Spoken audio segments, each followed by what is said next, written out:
My wife and I, both 38-year-old, moved house after 9 years of living in the same place. It's been emotional as it was, where she gave birth to our children, 8-year-old and 3-year-old, and we've made memories there as a family. But honestly, I am glad we are moving. We're only moving 45 minutes away, but it's much better for us. I own a small company with 6 employees, and we're short-staffed as it is. My wife and I had a moving date set, and there was nothing I could do to change it, meaning I had to take a day off work to help my wife with the move. I booked this day off in advance, as soon as I knew, and put in plans for my staff to keep business going as usual. Unfortunately, yesterday, the day of our move, one of my staff called in sick and said they will be taking 2 days off until they feel better. I couldn't really do much as I was currently loading up the contents of my home into 2 moving vans. It was not ideal, but I informed my other staff who understood. My wife and I were meant to get the keys between lunchtime and 2 p.m. There was a significant delay, meaning we didn't receive them until 6 p.m. For 4 hours straight, my wife and I were stressed as we thought there was an issue with our new house and we wouldn't be able to move, despite the fact we had just sold our home to another party. My wife was getting more stressed as time went on. We still had to feed and settle our kids, and we didn't even have beds or mattresses for them to sleep on yet. At one point, she was almost in tears. I was stressed too, but tried to reassure her everything would work out. We finally got the keys, but we were exhausted. After a long day, we got the essentials out of the moving vans, such as beds for our kids, some clothes, and I ran to the shop to get something for dinner. I tried to settle them as quickly as possible, but as you can imagine, our 3-year-old was tired and cranky. We left everything else in the moving vans for the evening and agreed to just do it all the next day. This morning, I got dressed for work. My wife stopped me immediately.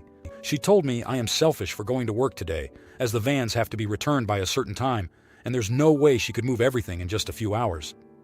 I told her I had to go to work today as a manager who is already short on staff. One of my other workers had a midwife appointment that she had scheduled in weeks ago and couldn't miss, meaning we would be even lower on numbers, and after checking in yesterday, they struggled quite a bit with the workload, meaning I needed to be back as soon as possible. My wife said I am an idiot, expecting her to move all of our belongings and look after our 2 children, and that I would have to take the morning off at least. Unfortunately, my worker's midwife appointment was scheduled for the morning.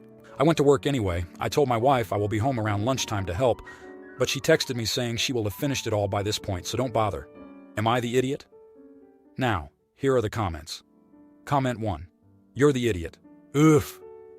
I get you were in a shitty situation, but the second you realized how tight everything was going to be and how needed you were at work, you should have started looking to get movers or friends or TaskRabbits, anyone, to help move things off the truck and into the home at least.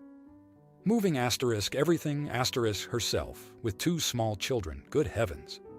Edited to add this because it keeps coming up in the comments.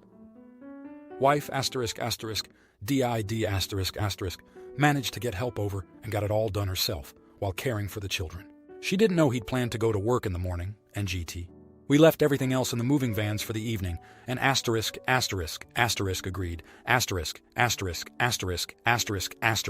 to just do it all the next day.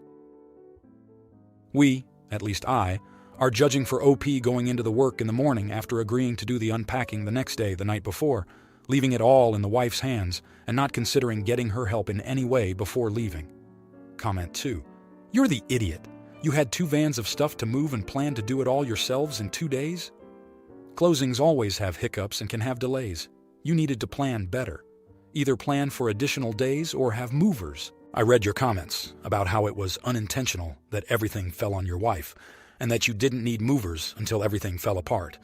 And all that's great, but it all boils down to the fact that you went to work and left your wife to deal with everything on her own, You know, there's a pretty famous saying that the road to hell is paved with good intentions. You need to do better. Hell, go on the local neighborhood FB page and hire college kids to come and unload the trucks if you can't get real movers, or call all your friends and ask for help. Anything is better than what you did. You need to apologize like your life depends on it. Comment 3.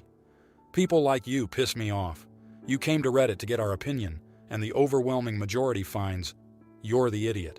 Yet instead of acknowledging this, you double down and try to defend yourself in the comments.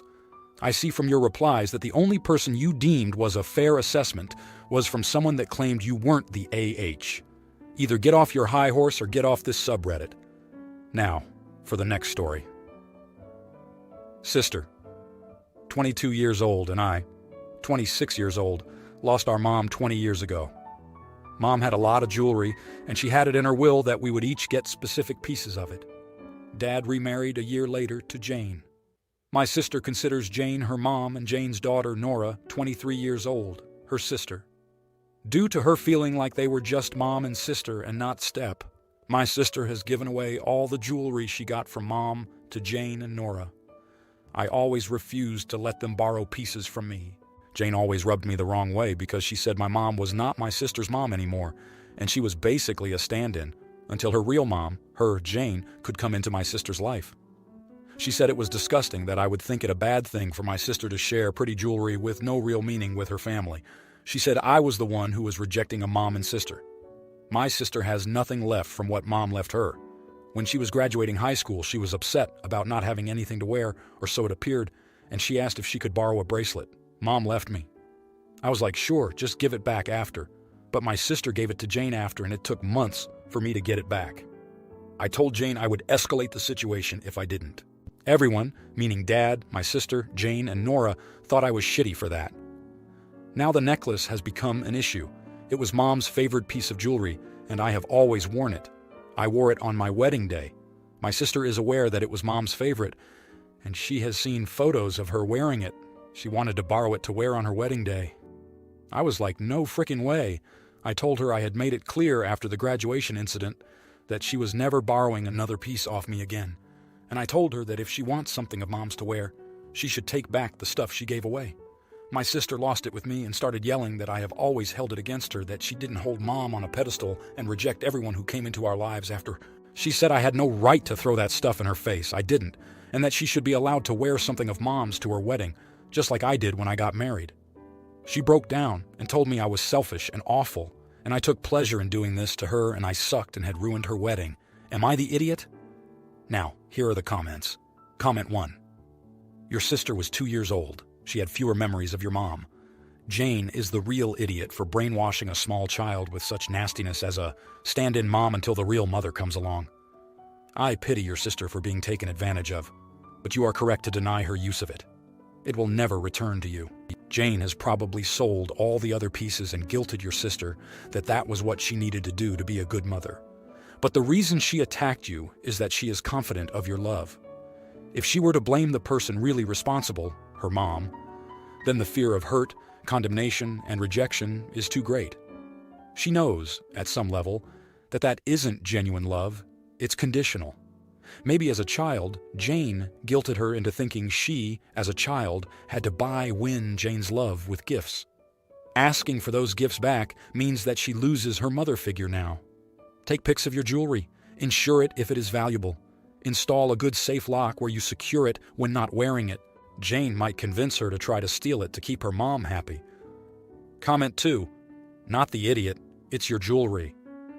If your sister valued the thought of owning something that belonged to your mom, she should have kept her pieces instead of giving them away to someone who had no real meaning towards the jewelry in terms of sentimental value. If she understands the sentimentality of having your mother's jewelry, she should have promptly returned your bracelet, not given your bracelet to your stepsister without asking you. You can't trust her. Either her own sense of propriety is warped, or your stepmom/sis have some undue influence on her. She can get hers back or deal with it. The biggest AH here are stepmom/sis to manipulate a child who lost their mother to just take somebody else's jewelry passed down from a relative. I hate the term how it's used most of the time, but here gold digger is very much appropriate. Comment 3. Info. Why can't your sister borrow the things she gave away to Jane and Nora? Not the idiot. I specifically asked this question because I was curious about your sister's motivation to nag you about your jewelry. Also because it appeared that your stepmother set her up to get the necklace and keep it for herself. My advice is that if you don't feel familial ties with your father, sister, and step creatures, go low or no contact. It's pointless to bind yourself in ties that don't exist. Free yourself from the resentment and pain. Edit. Second paragraph. Now, for the next story. My wife Lena crochets a lot and often gifts her creations to friends and family. When her second oldest brother got married, she made the bride a shawl to wear over her dress in the evening. The bride loved it, and ever since then, Lena has made shawls for everyone in her family who gets married. Now Lena's oldest brother, George, is getting married again. Lena doesn't have a relationship with George, as he was abusive to her as a child. But if she has to see him, she is polite but distant. She doesn't want to cut off the rest of her family because of George. I work with George, and while we aren't friends, we are friendly at work. Lena encouraged this. When George got transferred to my team, I was going to request a transfer to avoid exposing Lena to George, as my team often has get-togethers with our significant others. As it is a family wedding, Lena's mom asked her if she could crochet a shawl for George's fiancée, and Lena agreed. It was arranged that once it was finished, I would take it to work to give to George so Lena wouldn't have to see him. Earlier this week, the shawl was completed, and I emailed George at work to let him know that I would bring it in today since the wedding is tomorrow. When I got into work this morning, I gave George the shawl and let him know that Lena and I were looking forward to the wedding. Come lunchtime, Lena called me to let me know that George's fiancé had called her and told her that she was no longer invited to the wedding, citing that the venue was too small for the number of guests, so they had to make cutbacks. However, I was still invited to the wedding. I was mad because it seemed that they only invited Lena to get a shawl, which I found rude. If they had asked Lena outright to make one, she probably would have done it because she loves to crochet. On my way out of work, I noticed George wasn't at his desk, but the shawl was. Still upset about how they had used Lena, I just shoved it in my work bag. I left a note on his desk, telling George that since Lena was no longer invited, the shawl and I would no longer be attending either. On my way home, I told Lena what I had done and asked her if she wanted to go out instead so as not to waste our sitter. Lena was upset that I had taken the shawl as it was causing an uproar in her family group chat, where people were calling her petty because I took it back. Lena wants me to give it back. I don't think I should. They don't deserve Lena's kindness. However, at the same time, I don't want Lena to be upset with me over George and a shawl. Am I the idiot for taking back the shawl? Edit. I have messaged the group chat, letting them know that I took it, and if they should be pissed at anyone, then it should be me. But I would also do it again because no one gets to be rude to Lena.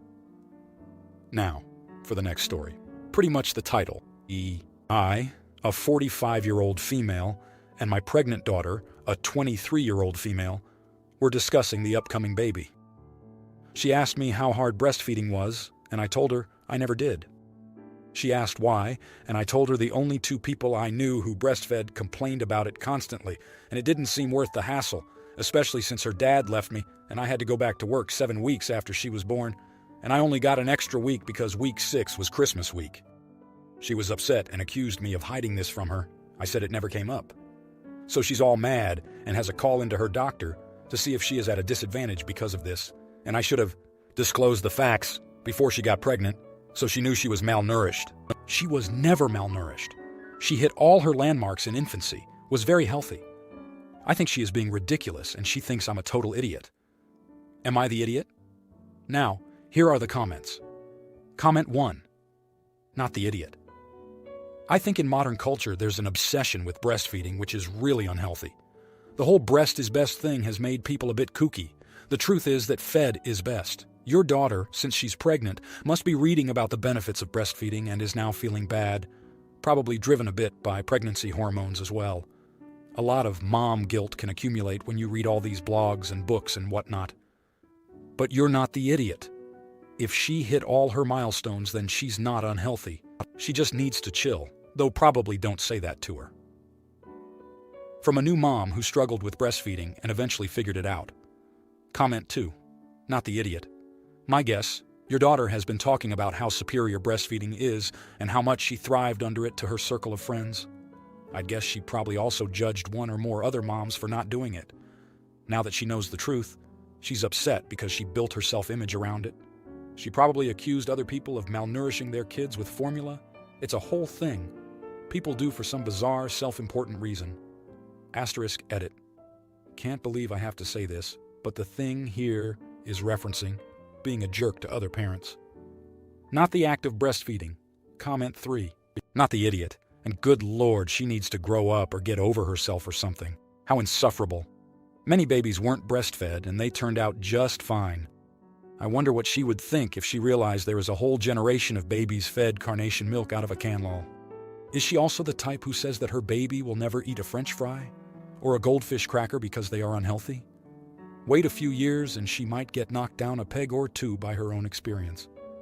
Or she will push everyone around her away with her drama and antics, one or the other. If you like this video, you'll probably like these too. Also, while you're here, please consider subscribing. It's your support that keeps this channel alive and allows me to make better and longer videos.